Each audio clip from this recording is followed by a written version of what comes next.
on, you grab them in the middle, and you drape the middle over top this tire, and then you make it all nice.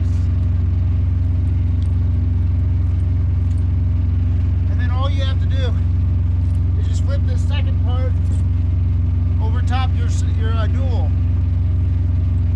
And that's all you got to do to put the dual chains on.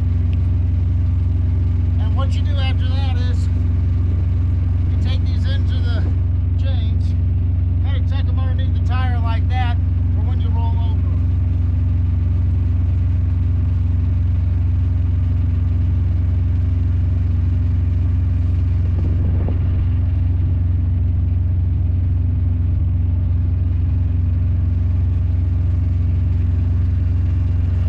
Make sure they're nice and even and spread out on this side, and I'm going to pull them that way a little bit for when I run over them. It can be a pain, so I take a bungee, hook it on that hook, pull it through the middle, so the middle is easy to pull through, stays nice and even.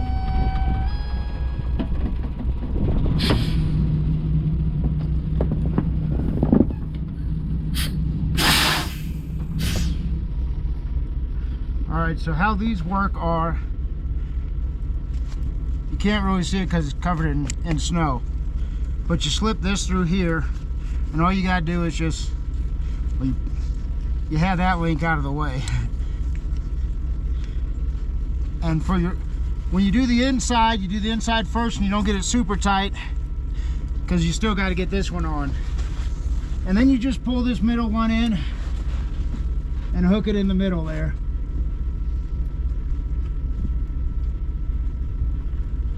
And you can readjust it, get it as tight as you want.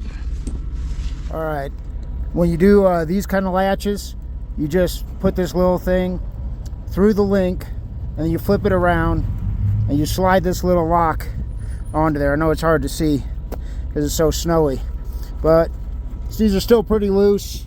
I'm gonna tighten up some of these cams or just drive over it and it's gonna loosen them up, and we'll go on from there. Yeah, this is what a chain cam wrench looks like, and you need them if you're going to put on these chains. Get them with your fingers. After you drove over them, loosen up the cams and tighten them back up, X a bungee on there, and you're good to go.